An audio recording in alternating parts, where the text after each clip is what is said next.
let alone eat them. In truth, Jin just saw other monsters eating monster cores and copied them. It wasn't that big of a mystery. Now that he wasn't hiding his unhealthy eating habits, Claire implored him to stop pushing his luck and stop snacking on karma-filled cores unless he wanted to die. Jin heard out her perspective, but he's a perfectly healthy living witness who opposes her idea. Clearly, her information wasn't as rock-solid as she believed, but if it was somewhat correct, his lack of guilt after killing people and his thirst for a good fight might be connected to his diet in some way. He appeased her by saying that he'd try, but Claire knew that this guy wouldn't stop. She warned her that he wasn't just risking his life, he was sabotaging his potential to use magic too. That gave him a real pause. The man prioritizes magic over his own life. Claire elaborated that in his current state, it will be difficult to use mana manifestation. Fortunately, he should still be able to use mana arts at the very least. Encountering an unfamiliar concept, Jin's curiosity was piqued. A few days later, the Black Marlin mercenary group reached 4th Pioneer City. Upon entering the plaza, they joined a packed crowd of armed people, all of whom looked like mercenaries. Given the scale of the quest, the number of participants wasn't too surprising. Furthermore, the whole operation was being overseen by a true blue Holy Knight. With a high and mighty scowl on his face, the crowd made way for Holy Knight Raymond and his men. Jin gave the white-haired big shot an evaluating glance. The man had an intense aura that cannot be compared to your run-of-the-mill mercenaries. One thing's for sure, he was no ordinary human.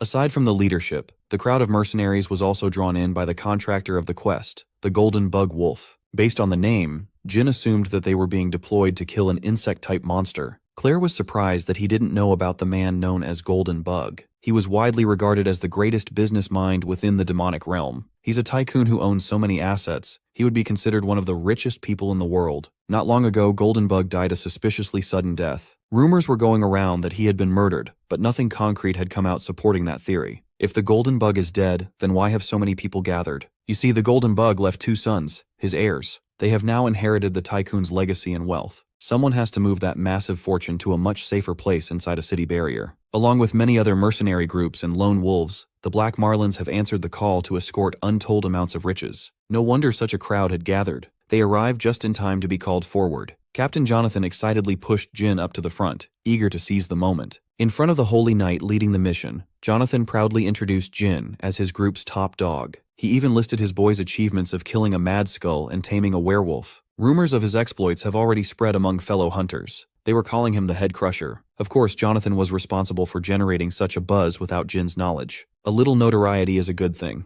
Holy Knight Raymond gave him a once-over and granted the Black Marlin mercenary group a contract for 100 gold coins. They depart the next day. As soon as the sun rises, the shrewd captain was hyped. They secured 100 big ones just to move some payload with other mercs. Jonathan knows how to play the game. Half of the pay is for labor, the other half is for name value alone. Thanks to Jin's rapidly rising name value as the Head Crusher, they secured a pretty big payout rate. As the name suggests, people believe that Jin had a habit of crushing the heads of the monsters he faced. Whoever came up with such a thing had a terrible naming sense for sure. As long as they get paid the big bucks, Jin doesn't mind a little bit of fame coming his way. Besides, this mission will put him one step closer to learning mana arts. The night before the expedition, the mercenary group's quarters were alive and bustling with activity. When you put a bunch of meatheads under one roof, they quickly form a fight club for entertainment. Some mercs were itching to beat the shit out of someone, so they fought amongst themselves. Claire was standing in the corner to make sure that Jin knew what he was getting into. Wrapping his fist up, he was up for the next round of hand-to-hand brawl. She mentioned that Holy Knights are known for their proficiency in mana arts. Jin's plan tonight was to draw their attention and secure an opportunity to learn from experts. According to the chronicles, Holy Knights respect strength above all. If he could get that Raymond guy to acknowledge his prowess, he should receive proper treatment. Tonight, with everyone watching, that shouldn't be too hard to do. This is an arena where fighters risk their reputation and gamble with their aura. It was the perfect stage to get a big shot's attention. In his first fight, the opponent was eager to close the gap, a close combatant. Without as much as blinking, Jin dodged the telegraphed punch and countered by breaking the poor guy's jaw with a light tap. Playing it up for the people watching, he grabbed the opponent's disoriented head. Living up to his horrible nickname, he started bashing the man's skull with his forehead. The crowd loved every second of his performance. Head Crusher's name was truly warranted. This first bout should have drawn the Holy Knight's attention. However, Jin was not satisfied with just that. The real show is just about to start. To make the Holy Knight take him seriously, he plans to string more dubs until he cannot be ignored any longer. Jin went through multiple mercenaries, and he made a brutal show of it. They labeled him a head crusher, so he went on and crushed heads. After putting multiple fighters to rest, Holy Knight Raymond stood up from his chair and watched with full attention. There were more than a dozen limp bodies on the stage. The operations leader cannot remain silent any longer. If that Raymond guy was a real knight, he's probably itching to take a mercenary down a peg. As expected, the Holy Knight called up his boy Rex to snap the head crusher's win streak. The apprentice knight was upset that he was being ordered to fight a mere mercenary. Thus far, Jin's plan has progressed as he expected. The show is heating up. In response to the Holy Knight's call for a fight between an apprentice knight and a backwater mercenary, Jin refused. This is how he can negotiate and learn mana arts on his own terms. Claire and Captain Jonathan were stunned in silence. The crowd, who had been cheering for the head crusher, could not believe what they had just heard. As expected, Rex the apprentice was very much offended. If anything, he wanted to be the one to refuse the fight. Holy Knight Raymond asked if Jin was injured from his string of fights. Jin clarified that he was in tip-top shape. Raymond gave him an out, but he didn't take it. Now he was being asked to present a valid reason to refuse an honorable duel. Jin claimed that he was just a humble mercenary chasing after power and money. He can't just risk his well-being and fight a Holy Knight apprentice for free. Instead of a pointless duel, he wanted to put a bet on it. But for a bet to go through, both parties must have something of value to present. It's hard to imagine that a Holy Knight would want anything from a sellsword. Jin admitted that he wasn't a grand enough figure to boost anyone's reputation. He does have an ungodly amount of money from all the bounties he saved up, though. The crowd erupted in laughter upon hearing his crazy proposal. Suggesting gambling with a Holy Knight who lives and dies with honor was certainly a move. Insulted, Rex wanted to jump into that arena and beat the crap out of him. Raymond held him back and denied putting money on the line. Instead, he wanted Jin to waive all liability for any damages sustained during the fight if he lost. It was clear that Raymond wanted to hurt him bad, really bad. That works wonderfully for Jin. He won't have to put his hard-earned money at risk, and he could beat up some snob to his heart's content. He readily accepted and opted to hold on to his terms after the duel was over. Rex bandaged up his fists and entered the arena while giving the audacious merc a nasty look. They sized each other up, looking into each other's eyes. As expected, his fellow mercenaries cheered on for the head crusher. Some of them even wagered their entire fortunes on his win. Claire was worried and urged him to signal if it got a little too much, but there was no need for all that. He simply uttered, "Nah, I'd win." Rex was given the green light by his boss to go all out. Raymond recognized that the man hailed as the head crusher wouldn't be an easy opponent. Right from the get-go, Rex circulated mana all over his beefed-up body. Those who were in the know recognized the ignition of mana arts and lost all hope for Jin's victory. Rex took one strong step and closed the gap in an instant. Jin recognized the danger level of the speed. This red-haired brute was definitely on a different level compared to manaless small fries. Rex's explosive attack was refined and backed by powerful force. Too bad it only grazed Jin. Taking a clean hit from something that strong might just blow his head smooth off. Experiencing mana arts at such close distance, his interest towards the concept was growing. Rex caught him lacking and out of balance, forcing Jin to block a straight punch with both arms. The excess power sent him sliding backward. He was almost knocked out of the makeshift arena. Rex was feeling himself after that one. Despite Jin's rising renown in the demonic realm, all Rex could see in front of him was a wild beast who dared to look down on a Holy Knight's honor. The crowd's confidence in the Crusher was waning quickly. Even Captain Jonathan was worried that he might lose all the money he bet on his boy. Claire might be the only one concerned about his well-being while Raymond watched silently. Rex picked up the pace and rained punches relentlessly. Despite the momentum clearly on the side of his apprentice, Raymond could not shake a strange feeling. When Jin fought against other mercenaries, he didn't drag out the fight and took them down with savage brutality. For some reason, he was moving extremely passively against Rex, like a man with something up his sleeve. Rex didn't notice that. He thought he was just too hot to handle. He flexed his mana arts excessively, sending punches from a distance. Jin parried that shit without a problem, turning a portion of the mercenary quarters into collateral damage. These people had never seen a Holy Knight's mana arts get deflected bare-handed before. Jin had seen the opponent's arsenal. He's done measuring the apprentice's combat power. What comes after that? Checking his durability, of course. Catching Rex off guard with a quick change of pace, Jin delivered a nasty punch, knocking the air out of the clueless apprentice. It was a normal punch without a hint of mana used, yet the damage it delivered was immense. Raymond finally figured out that Jin wasn't playing safe or waiting for an opening. That man was just savoring the fight like a crackhead making his drug of choice last. Jin was pleased to see the apprentice endure the damage. Perhaps he could increase his resilience using mana arts too. This is no longer an honorable duel. Jin is about to conduct an inhumane experiment in front of everyone. How many hits can a mana arts practitioner endure? Let's find out. Before he could start pummeling the poor guy to oblivion, Holy Knight Raymond stopped the bout and surrendered on behalf of his apprentice. He promised to grant Jin his wish, as promised, so there was no need for further bloodshed. Jin was disappointed. He was just getting in the mood, but the Buzzkill Knight had to interfere. Still, the plan was a success, and the mercs in the crowd rejoiced at the victory of one of their own. While the quarters were buzzing with celebration and glee, Golden Bug Wolf's mansion was dreary and strange. Disgusting sounds of chewing and biting could be heard in the dead of the night. Goldenbug's first son, Derek, and second son, Cedric, have been fattening themselves up with all kinds of meat, wheat, decadent fruits, and alcohol. Cedric complained that 10 days to get their riches inside the wall was way too long. Derek blamed the inconvenience on the Order Alliance. He called the Order's operation all talk and no substance, despite all the money their family had dumped into that organization. Nevertheless, there was nothing they could do but gorge themselves with good food. They just have to pray that their rapidly changing bodies hold out until the 10-day mark. The next day came, the mission officially started, and so did Jin's mana arts lesson courtesy of Holy Knight Raymond. Its principle was simple: using mana like a body part to enhance one's physique or weapon. Anyone with a little bit of talent could theoretically use it. Still, there are levels to this shit. Some say mana arts are basic techniques capable of splitting mountains and seas. Raymond's Sacred Fire Slash is still far from that level, but he's a beast nonetheless. After demonstrating his proficiency and scaring every wildlife within the vicinity, he peacefully sheathed his sword. His apprentice was there to glaze him for an amazing display of skill. Rex was Raymond's biggest fan. He was practically bouncing on its crazy style, calling him the radiant and perfect hope of all holy knights. Raymond never had the patience for all that praise, and Rex knew when the boss wanted him out of the way. Watching from the sidelines, Rex's undying loyalty to the Holy Knight reminded Jin of a certain furry fella. The technique Raymond demonstrated cleanly sliced a massive tree. It definitely looked stronger and more polished than the clingy apprentice's attack. Even so, Jin wasn't too thrilled by its power. He thought it would be stronger and flashier. After the initial demonstration, Raymond instructed him to focus and give it a shot. He detailed how to flex the arm, pop the veins, and contract the muscles properly. Jin must visualize holding the mana within his muscles. Up to that point, it was very similar to what Claire had already taught him. Surprisingly, following the steps allowed him to tap into a surprisingly deep well of mana within his body. It was a calm and light flow. There was no mistaking it. This was the mana he drained from Claire. Once his will touched that source of power, a sudden change occurred. Raymond was focused on giving him a lecture on gradual consumption and body acclimation when he noticed the peculiar power emanating from his student. It was hard to believe that a common mercenary was able to manifest mana arts right after seeing it once.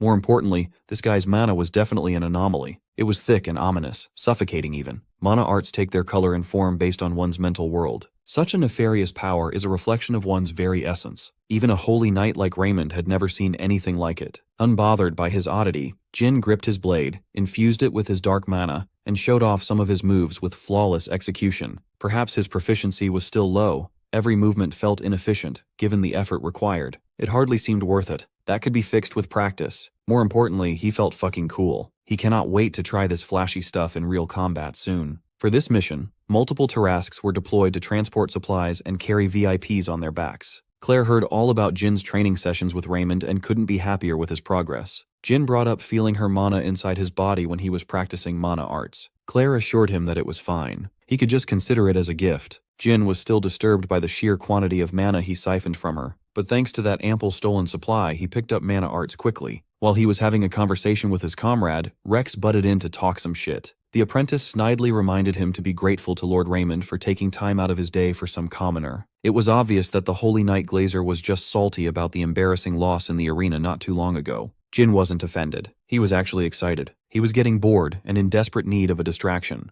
If he can bruise Rex's ego again, perhaps the boy would pick a fight with him. Unfortunately, Raymond was there to get rid of the apprentice and stop any possible internal conflict. While they were advancing side by side, disrespectful curses resounded from one of the tents on top of the Tarasque. Leftovers and perfectly edible half-eaten dishes were tossed out of the window while the VIPs demanded more grub. Jin was curious what all the fuss was about, but Raymond didn't want him involved in this aspect of the mission. Their employers were just on their usual power-tripping episodes. Since the Golden Bug Wolf's death, Derek and Cedric have not stopped themselves from binge-eating at every hour of the day. If new orders are delayed even for a moment, they throw tantrums like spoiled brats. Raymond found it effective to just leave those guys alone. Ignoring them is the answer. Jin felt a bit sus about the apparent stress-induced binge-eating. The more the expedition's food supply dwindled, the stronger his worry became. For some reason, he felt as though a terrifying monster was about to burst out somewhere nearby. When that sensation finally reached its peak, the giant tortoise carrying the airs started stomping wildly and freaking out. It groaned one final roar and collapsed onto the ground with a massive thud. Raymond started feeling that odd sensation too. He thought the sons of the late Golden Bug were in danger. He called Rex to stay close and drew his blade, letting his mana arts run wild. The safety of their clients is their top priority. Rex was assigned to calm the Tarasque, even if it meant killing it. There was no need for that though. The tent resting on the tortoise was destroyed by massive dark spikes protruding from within. It was torn apart, stretched, and ripped. The culprit was a tentacled, grotesque creature with nothing but a mouth and bone-crushing teeth. Claire identified the creature as an abomination. You see, an abomination was the thing she warned Jin about, a human who turned into a monster due to the demonic realm's karma. Raymond took a deep breath and charged at the disturbingly ugly creature. He unleashed a much stronger sacred fire slash than his first demonstration. It was sharp, bright, and powerful enough to cut through layers of fat and flesh. The abomination that emerged from the golden bug tent was severed in half. Unfortunately, carving that ugly bastard in half wasn't going to cut it. Rex did not expect the attack to come his way. Fortunately, he was strong enough to cut through trouble. He separated what remained of the abomination into 3 equal parts. Despite the severe damage it sustained, the monster stayed alive. Raymond started to panic. An enemy that could regenerate its body was a terrifyingly complex one to go up against. It would be safe to say that young Rex had no prior experience fighting an opponent as unfair as this. He didn't keep his eyes on the threat. As a result, he was crushed into a fine mist of blood and gore, feasted upon by the grotesque monster. His sword-wielding hand was the only body part that remained intact. Everyone present was horrified by the sudden death of the Holy Knight apprentice. He was annoying, but he did not deserve to go out like that. Holy Knight Raymond was usually stoic, but seeing one of his most loyal subordinates get turned into lunch stoked the fire within him. Pouring mana into his blade, he tunnel-visioned at the ugly bastard churning Rex's body. The level of sacred fire slash he unleashed was higher than anything he had ever let loose before. It effectively dismembered the abomination, cutting it into little pieces. Raymond ran right into its maw, hoping to retrieve Rex from that slimy death trap. He believed that his boy could still be saved. The Holy Knight clawed and dug into the monster's throat, staining his pristine uniform. He was so focused on the task at hand that he did not notice the abomination rebuilding its body. Jin clicked his tongue. It looked like he would have to intervene now. The reformed tentacles attempted to restrict and trap the Holy Knight, but Jin cut through them and dragged Raymond out of harm's way. He was a bit too late. Raymond sustained minor injuries across the gaps in his armor. With the Holy Knight out of commission, some mercenaries abandoned all hope of survival. Seeing such an outlandish creature wriggle and regenerate, no matter the damage sustained, drained them of the will to fight. This was the first abomination Jin had ever encountered. He wondered if he was bound to become like this if he kept on eating monster cores. That will be a problem for later. For now, he needs to get rid of the immediate threat. At full speed, Jin was practically untouchable, no matter how deadly the tentacles were. With the abomination's seemingly immortal constitution, this will end up being a battle of attrition. Jin elected to keep on dealing damage while saving his stamina and looking for a weak spot. It was a lot to juggle, but he had the skill and finesse to pull it off. He knew when to defend and when to deflect close-range attacks. Still, the enemy could poke him from unpredictable angles, catching him off balance. Thankfully, the rest of the mercenaries, led by Captain Jonathan, made themselves useful. Although they can't put out the same level of firepower as the head crusher himself, they have the advantage of numbers. In addition, Claire was there to support their blades from behind. Their job was to pin down every severed part of the abomination to prevent regeneration. Claire's magic was surprisingly effective in making that happen. Stopping pieces from reattaching was a huge help. With this, the playing field was a bit more leveled. Jin was pleased to see the mercs pull their weight. Being barred from regenerating pissed off the nasty abomination. Its energy changed, and the melting flesh wriggled to reveal something horrifying from within. Faces of tortured souls. Those faces probably belonged to the gluttonous sons of Golden Bug. After changing forms, it formed more tentacles to retrieve the pinned down pieces. The ordinary mercs and their magically enhanced blades weren't able to put up a fight. Thankfully, Jin was there to interrupt the reintegration before the abomination could get back its full power. The horrifying face with bleeding eyes screeched at him angrily. It extended its tongue like a frog trying to catch a fly, but Jin was ready to deflect. He warned Jonathan and the rest to keep a distance, but the abomination got stronger somehow. The emergence of its true faces must have triggered some sort of evolution. Jin's plan was quite straightforward. Keep hacking away at it. If he can do it enough, the internal core will surely show itself. The captain assured him that the mercenaries hired for this job weren't frauds. They have been studying the monster's attack patterns. Jin welcomed their help and tapped into his freshly learned mana arts. He served as the main vanguard and main attacker, while the rest were relegated to a supporting role. With his blade enhanced by mana arts, his speed and power were significantly upgraded. He sliced and diced to